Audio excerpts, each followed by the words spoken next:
The corner, the corner, the corner. Hey, welcome.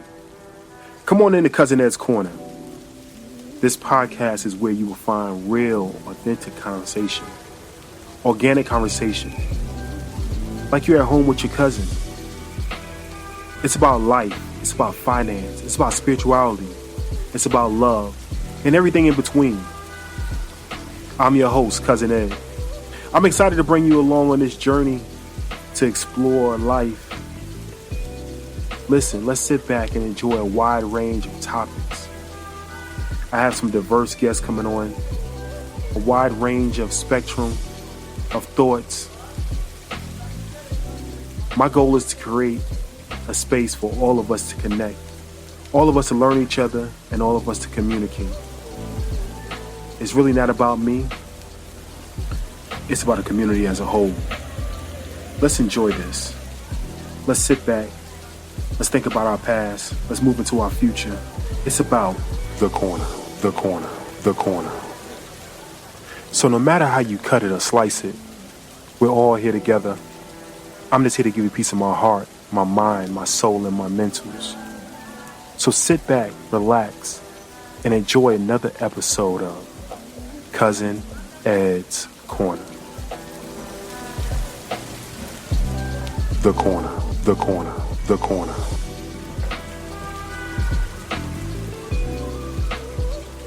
Yes, sir. Yes, ma'am. Yes, ma'am. Yes, sir. It's your boy, Cousin Ed. We are back. We are back with another one. I'm at a loss right now. I'm not sure. I have a beautiful queen on today, and I feel like it's when my sister wins, we all win. But I feel like it should be a Friday show because it feel like Friday. Having fun Friday or Freaky Friday or just laid back on Friday, because this sister right here is truly my my friend, your BFF, your Tech BFF. She is changing the game out here, especially for AI and technology that's brand new, that's immersing in this 21st or 2023 now? Lord, time is flying. That she's teaching us and trying to get us in our community aware of. So I wanted to bring her on today to have some fun with me, talk about her past, talk about how she got into tech, and what's new out here in technology. So my homegirl, my BFF, my Tech BFF, Leah, how are you doing today? Welcome to Cousin Ed's Corner. Thank you so much for having me. It's nice to finally get to chat with you. I know we've been going back and forth on TikTok. I'm doing great. I'm just really excited to be here and chat with you. I'm definitely excited to have you. It's amazing. Like you said, we were going back and forth, and I was following you because I'm so much into this new AI experience. Let me say that much. And I saw you out there. I said, I got to reach out to you and see if you're willing to come on and visit with your cousin.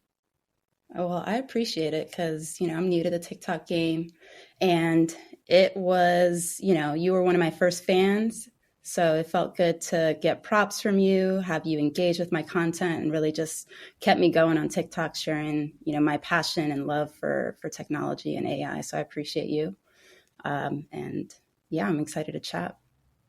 Well, I appreciate that. I know for myself, it's kind of a new place for me, TikTok and any kind of social media.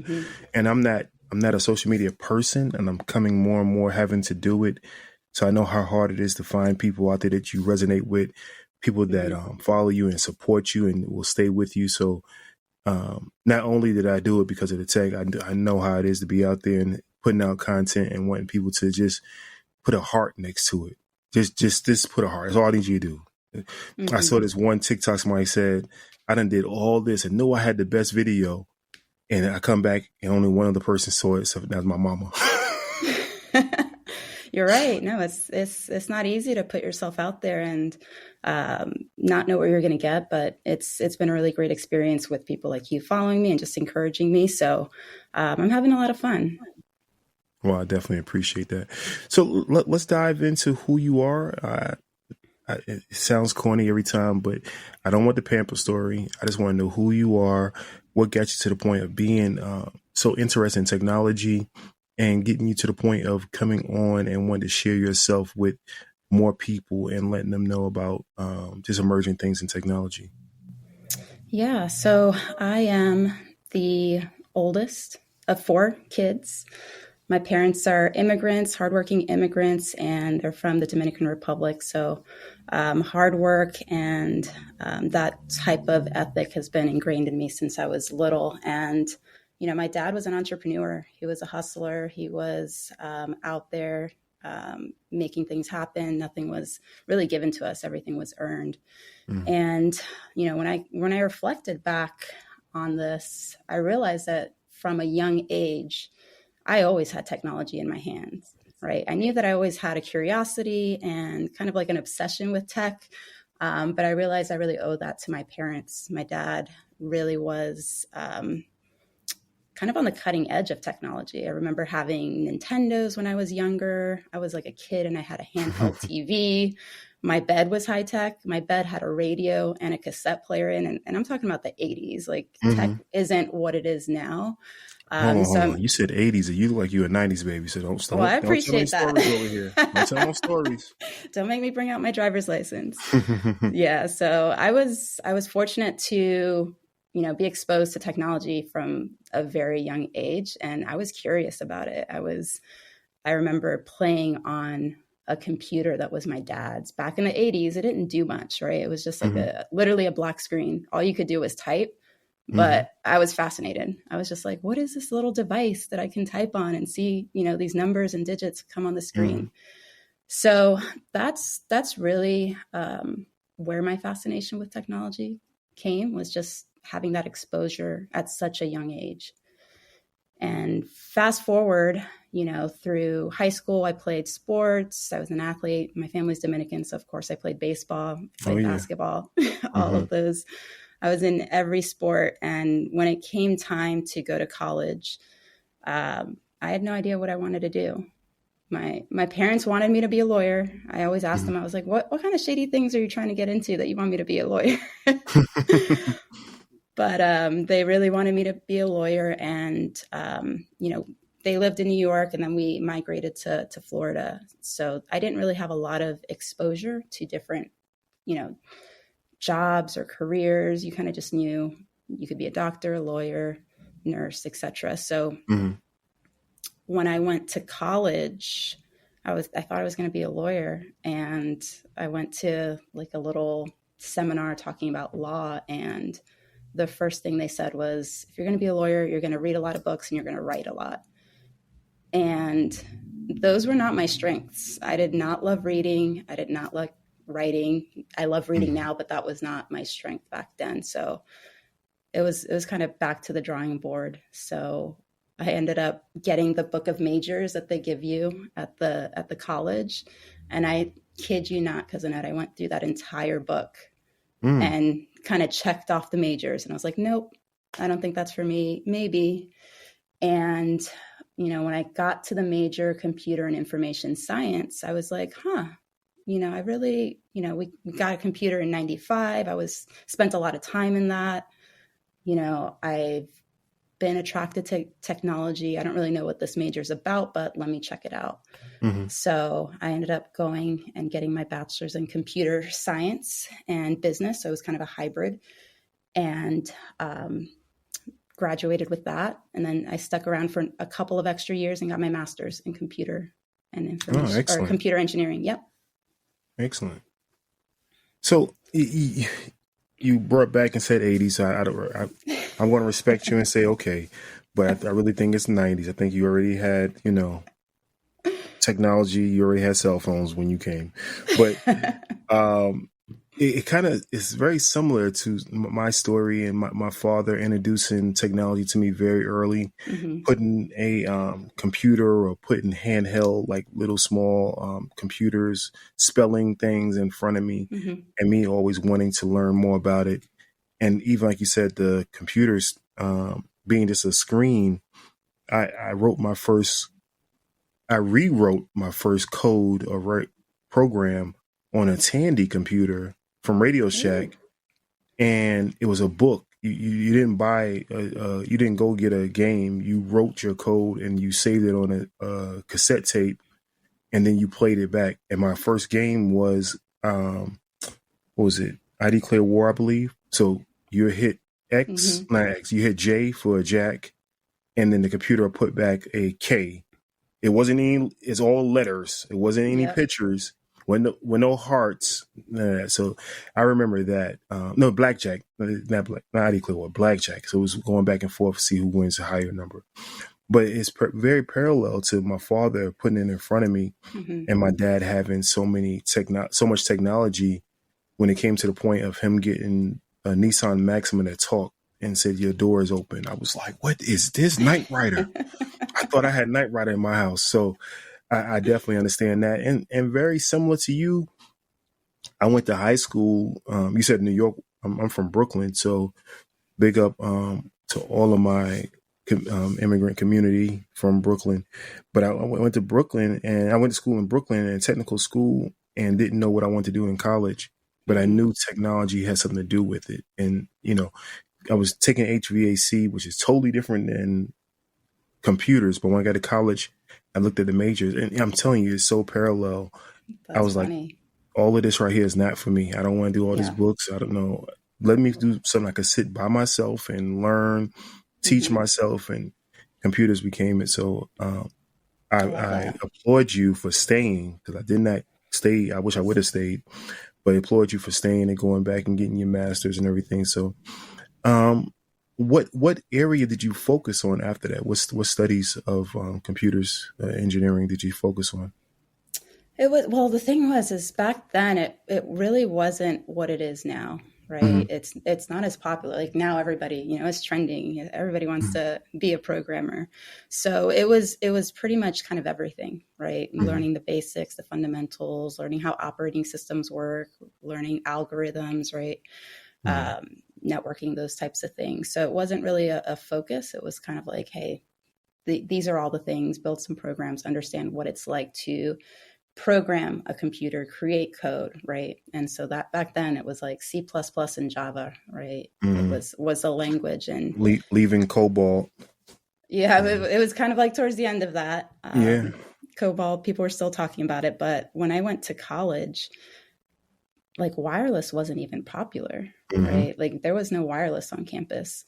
You had to get a card to put it into a laptop. Most people didn't even have laptops, so it Hmm. was a different time. So I had no idea what type of job I was going to get. So it was pretty early on in this tech boom that we're seeing now. There was very few females, right? It was Hmm. like me and two other women. It was not a diverse group of people, so it was a different time. So I love seeing how many women now are getting into technology, and that's one of my passions, is also getting more women and people of color in tech. Well, we definitely have a friend of the show. I'm going to put you in contact with after the show to make sure that she knows about you and you know about her. But D Lovely, I don't know if Hmm. you've heard her episode. She's actually vice president at Equifax, Oh, okay, vice nice. president of technology at I love Equifax. that. And I'd love for y'all to link up, because her story is very similar to ours, and going out and not knowing what she wanted to do, but studying and studying and studying. And she moved up through the ranks of several companies, and now the vice president of technology at Equifax, a Fortune 100 company. And this is amazing. So I definitely want to link you all up so you can speak with her. And, she's doing some big things over there, just like yourself. I So bet. moving along, like you said, was no focus on what leaving school, what you was going to study, but what was some of your first jobs that you picked up and took on? Yeah, no, that's a great question. So I did, I was a good student since, forever. Like I was had to get the good grades, A B student, graduated with honors, all of that. And, there's always a twist, right? So Mm-hmm. after graduating with a master's degree in 2005, computer science and engineering, Mm-hmm. I moved out to California and could not find a job. Mm. Yeah, so it was a tough time. It was a hit to the ego, and it was one of those things where it was like, oh my god, like I did all the right things. I got the degree, Mm-hmm. I studied, I got the grades, but I'm not getting the job. So when I moved out here, I was at the point where, I left home where my parents are, drove across the country, like money was running out. And remember Blockbuster? Yeah. Blockbuster Video? I was about to go get an application at Blockbuster Video with a master's degree in computer science. Mm-hmm. But after some time, I was able to get a job, not necessarily in computer programming or software development. I got a job at a very small mom and pop company where I was basically a field technician. I Okay. was working with a company supporting businesses in the Bay Area and basically being their IT support, whatever they Mm-hmm. needed. They needed servers to be installed, they needed desktop support, networking. So I was able to get a job here and stay in California, which was super important to me. And that actually pivoted my entire trajectory. And I'm looking back, it was hard at that time, but it was the best thing that happened to me. Because what I realized through that journey was that I love technology, but I really like being the bridge. I don't necessarily want to be coding. I like Mm-hmm. being the bridge with getting people to understand technology, helping people adopt technology. And that was the beginning of that journey, was like learning the behind the scenes and kind of getting my hands dirty with tech, and then starting to focus and getting lots of exposure. Speaking of getting your hands dirty, a lot of people don't. I relay this back to planting something and planting a seed. A lot of Mm-hmm. people don't want to plant the seed and put the work Yeah. in and cultivating the seed, cultivating the land, tilling the land, working the land, but they want the fruit of their Yeah. labor. They want the fruit without the labor. Let me say that much. They want the fruit without the labor. And sometimes you have to go through the labor before you get the fruit. And many times we have to. And if you don't do it, the fruit sometimes is spoiled. So Yeah. God put you in that reason, in that season for he put you in that season for a reason, so you can learn from it and cultivate you to who you are today. Because if you came out there and went into a firm and got the first high paying Mm-hmm. job that you Yeah. had, who knows where you would be now. But he wanted you to walk this walk for a reason. So always believe that he put you there for a reason. So I think you're 100% right. It was kind of like hitting that hurdle that I had to overcome, mhm.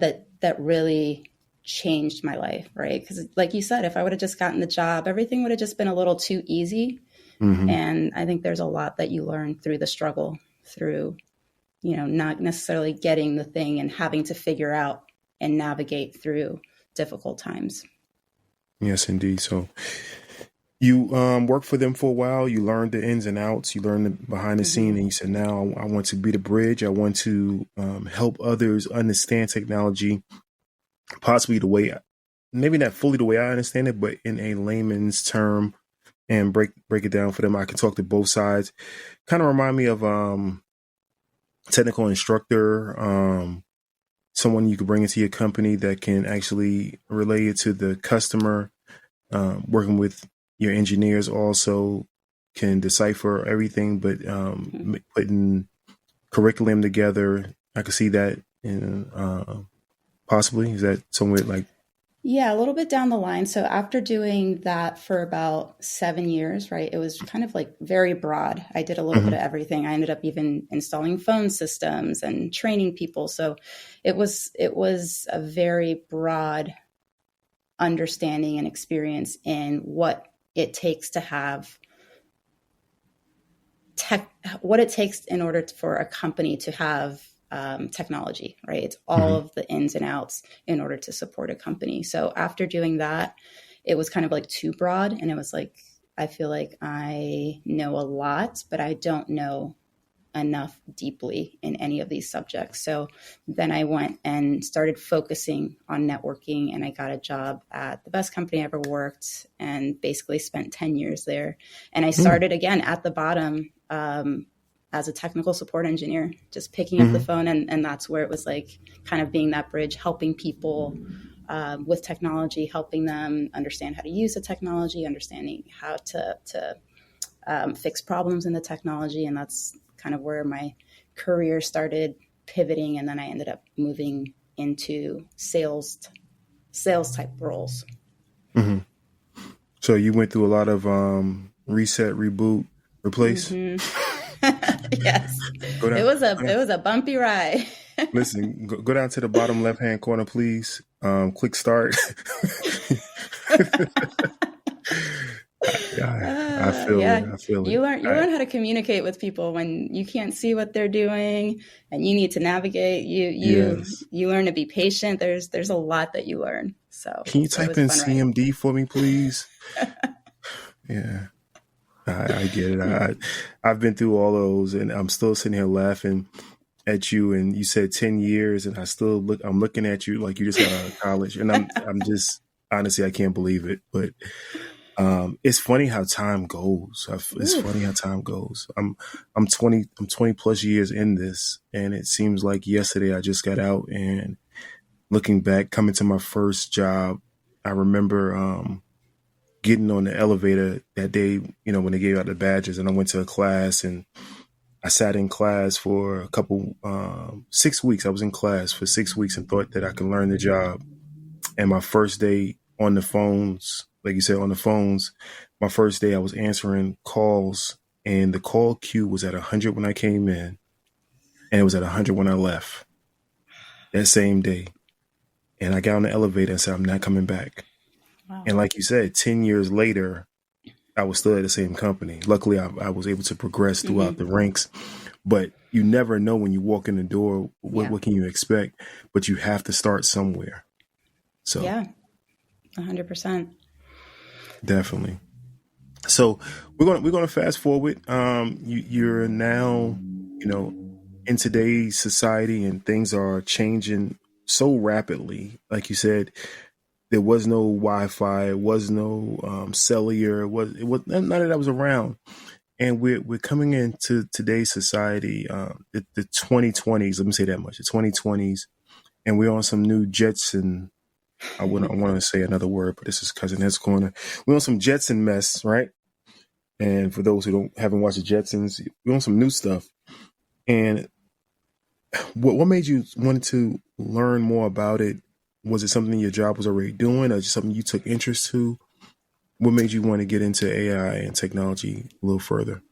Yeah, it's funny that you asked that. So I was at my job. I started doing sales. I was pivoted from a technical role, moved to sales, and started over again, and had to go through that upward progression, and was doing that for a couple of years, and then ended up being, started at the bottom. Didn't know if I was going to be good at it.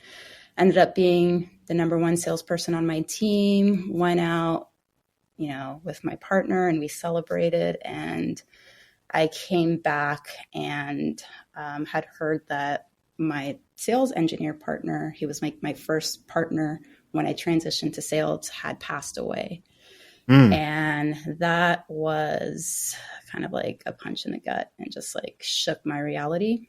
Mm-hmm. So I'd been at the company for 10 years. I talked about, taking a break, taking a sabbatical, and, giving myself some time, because since graduating, I've just been on this hustle.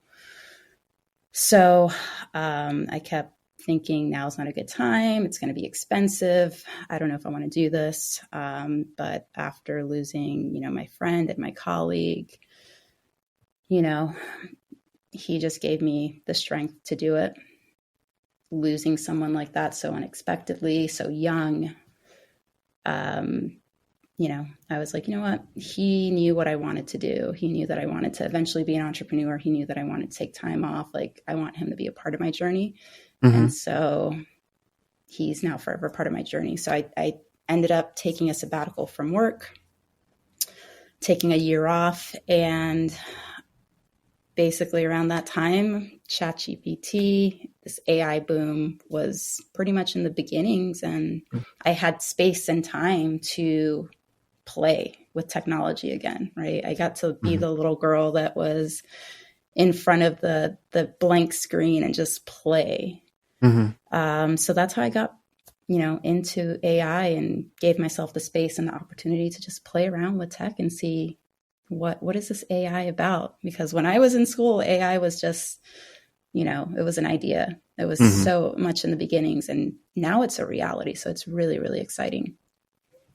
Well, I definitely will not pass over what you just said and want to give my regards to you and your other colleagues, his family, and Yeah. everyone that um known your friend, that he's touched their life. So I want to give my regards to him, and just like we're gonna keep saying, God does things for a reason, and you never know what that reason is.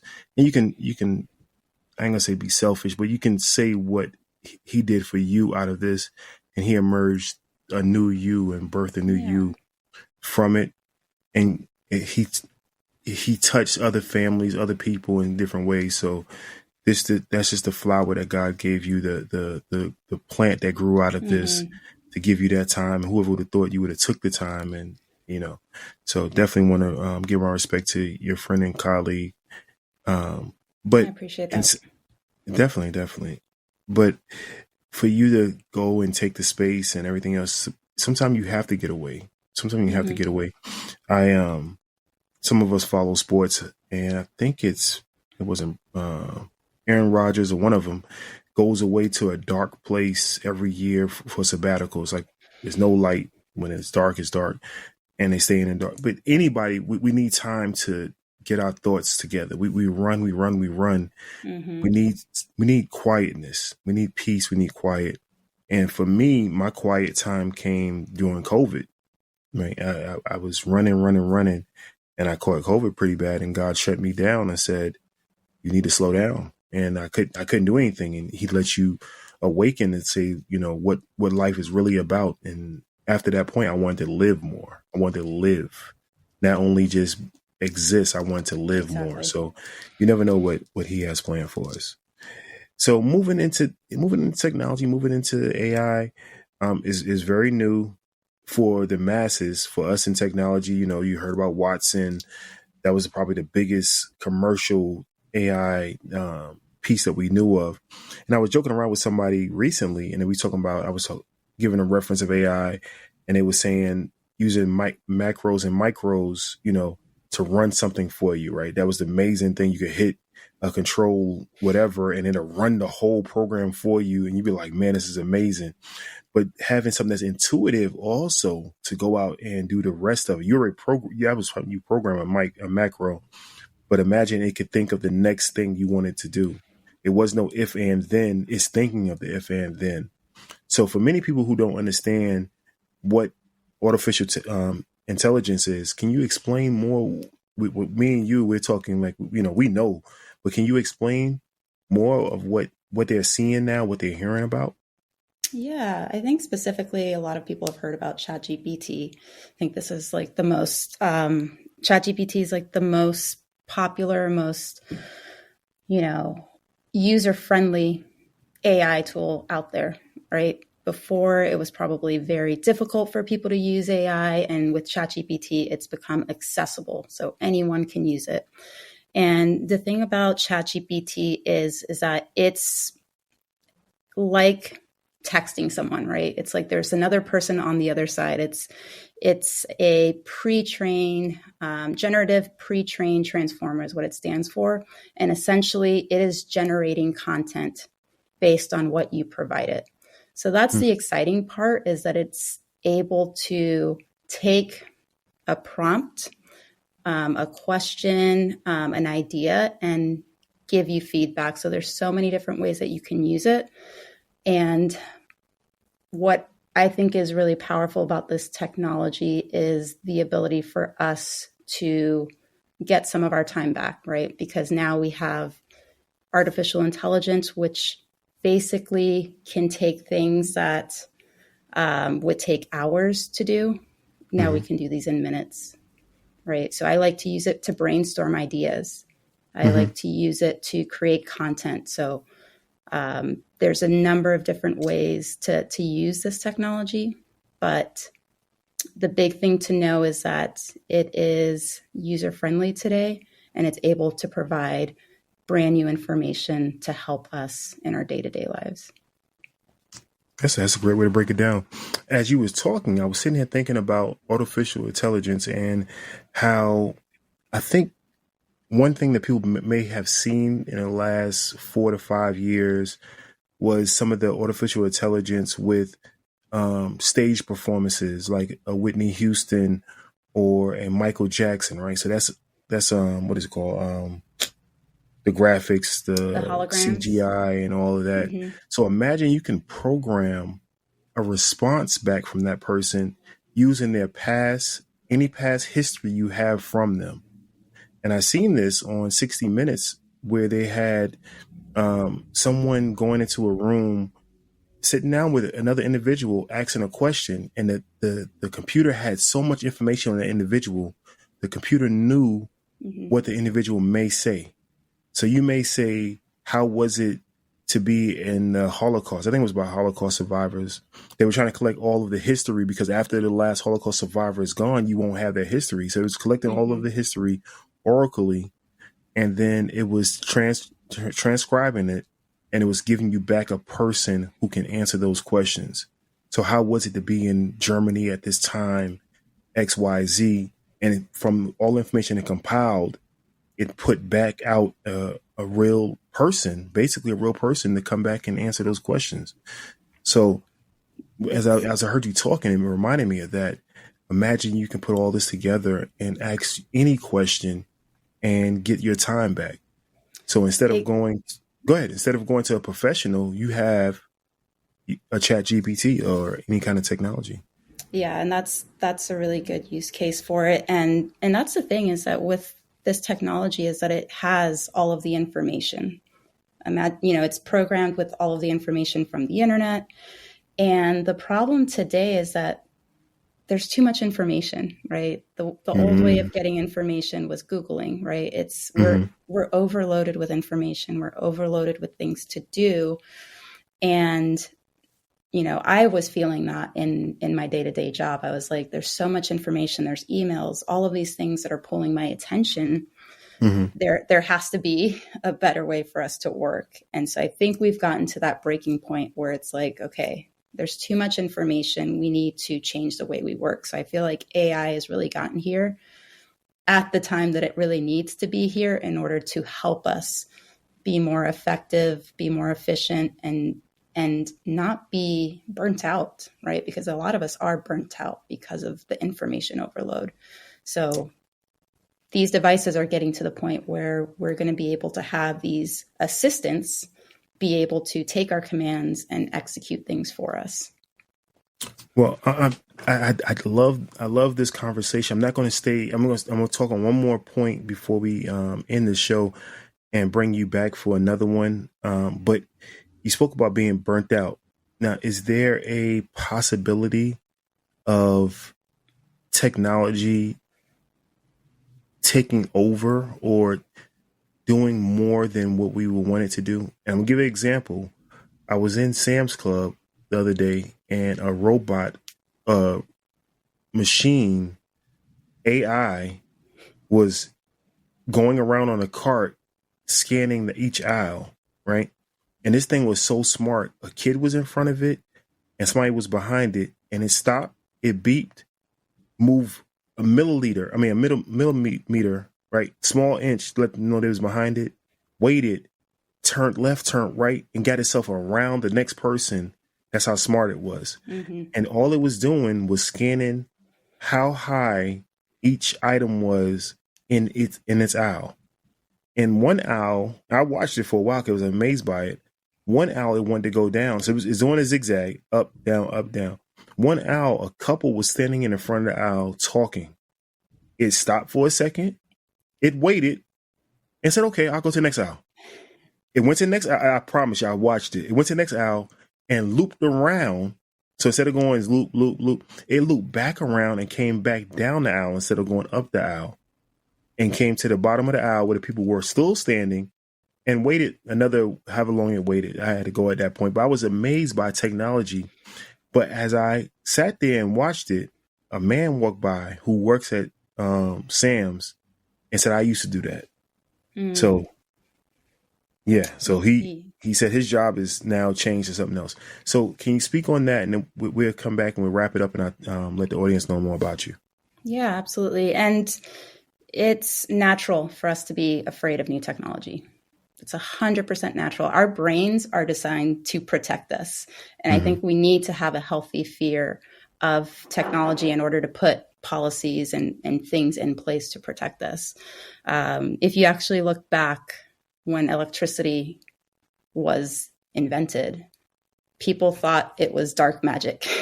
People were scared of the telephone. They thought that you were going to communicate with the dead, right? So it is good to have a healthy fear, because I think it will protect us from going overboard. Yes, there are going to be some jobs that get replaced. The way I look at it is that you're more likely going to be replaced by someone who knows how to use AI than just being replaced by AI, because there is still a human element that is necessary until we get to a certain point. But the problems that we're facing these days are kind of big problems, and we can't be in the details anymore, right? I think we need to continue to get higher and start wasting time on certain tasks and retraining people to be able to have more impact. So I think that there's a good way for us to use the technology in terms of, if there are some people's jobs that do get taken, we need to retrain them so that they can be doing other. There's plenty of work to do in the world, right? There's too much work to do in the world. And that's why we need the technology to take some of these tasks that we can automate, and then people can be working on bigger problems, right? Because ultimately we're in this together. I love how you say that in the intro. We're in this together, and we should all be working together to make this a better place. If we have the mindset of AI being here to help us, we're going to do good. So that's why I think it's important for everyone to start using the technology and getting comfortable, so that everyone really can have an opinion, and making sure that we're using this in a positive way. Excellent. I'm going to give two analogies that I always use when I'm training about technology. One being the wheel, right? Before the wheel, you had to carry everything around, and you said, what would I do? You slide it around on something, and the wheel was created. You had to choose, were you going to still use a slide, or was you going to use the wheel, right? And actually, I'm going to give you a couple of them. You can steal these if you want when you're training, right? Love it. Listen. Ford, you had horse and buggy. Ford came out with a Model T, and you had to decide, was I going to keep this Ford machine, this black magic, as you said, and was I going to keep my horse and buggy? Going off the horse and buggy, and it's a picture, I got to find it. My corner where I grew up on in Brooklyn used to be a gas station, right? No, excuse me. Before that, it was a blacksmith, right? And that blacksmith had to decide, was he going to adapt to the cars on this avenue, because it was Horse and Charlie, and it was the train going down. He had to figure out, was he going to adapt and become a gas station, or live as a blacksmith? And as things went, they adapted. Whoever bought that location, he had prime location. So you have to adapt each and every time. And for myself, when it came reality, my old job, this is back when broadband was called broadband, but it was DSL, right? It went from regular dial-up, which you seem like you're old enough, but you went from regular dial-up when you pick up a phone and it would cut you off, to having two lines in your house, which was one was for your DSL, right? And then now you went from DSL to adapting to go to, 5G technology. And when they came in one day and gave us all shirts, this is I'll say AT&T. AT&T gave us shirts and said, we're going from broadband to Uverse, which was the next technology. And I was in the broadband field, right? They came in my organization and gave us a shirt saying, welcome to Uverse. You're going to have to figure out, are you going to adapt to what's coming new and what's emerging, or would you sit back and let it take you over? So I definitely agree with you. It's hard for some people to adapt to technology, adapt to anything new. So it's not only technology, but anything new. But you're either going to get left behind or not. So I think for myself and you and others like us is to help others understand and give those analogies of how how things can be left behind, and let them know that it's not that hard, or we're here to support them in that, learning new things. So I'm going to lean on you to help me learn some things. I dip and dab with it, but I'm going to lean on you to help me. I lean on you now, your videos, to help me learn some new things that I can do with AI and Chat GPT and technology as a whole. And anyone out there that wants to, definitely reach out to your Tech BFF or any technical questions, please definitely reach out to the guest today and let her know that at least you heard her voice and you want to know more about it. You can reach out 762-333-2032, 762-333-2032, or go to cousinEdsCorner.com, cousinEdsCorner.com. Across top of the page, hit leave voicemail. Leave a voicemail for her, and I'll definitely share either text or voicemails with her. And listen, I want to have you back. I tell everybody, once you come down, the brown is under the cabinet, the clear is above next to the red cups. You are welcome to come back. The keys under the mat. Just please ring the bell before you come in. All right. That sounds like a plan. I love it. I appreciate you having me. Definitely. Do you have any last closing words you'd like to leave with us? The last thing I'll say is that, it's normal. It's normal to be scared of technology. But the best thing to do is just expose yourself to it a little bit at a time, get comfortable with it. There was a day that we didn't have the internet, and that was a brand new technology. And now it's something that some of us can't live without. That's where we are right now. Is we are at the beginning of this journey, and it's absolutely normal to be scared and worry of it, but jump in. I think you'll be surprised at the ease of it, and I'm here to support you. Definitely. Well, this is definitely Queen out there. Like I said, I'm not even sure. These shows are organic. When my sister wins, we all win. So I'm going to brand you with that, because you're winning right now. So definitely I'm going to brand this show with that. But I may, like I said, may do a Freaky Friday or a Fresh Friday or something, because you're so cool. I love that. I love that fedora that you're wearing. I love it.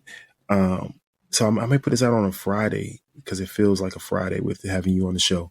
So I thank you very much, everyone out there. I love each and every one of y'all. Y'all know it. There's nothing you can do about it. Be fresh, be free. Definitely take on some new technology and enjoy yourself. It's your boy Cousin Ed, and I'm out of here. Peace. Hey everyone, this is Leah from your Tech BFF.ai. I'm so excited to announce that I'm a guest on Cousin Ed's Corner podcast episode, When My Sister Wins, We All Win. I shared my journey of teaching people how to use AI to work more efficiently and get time back in their lives. Don't miss this empowering episode, available now on all podcast platforms and at www.cousinedscorner.com. Join me and Cousin Ed's Corner podcast in celebrating the victories of all of our sisters. Tune in now and be part of the conversation. Thank you for listening to Cousin Ed's.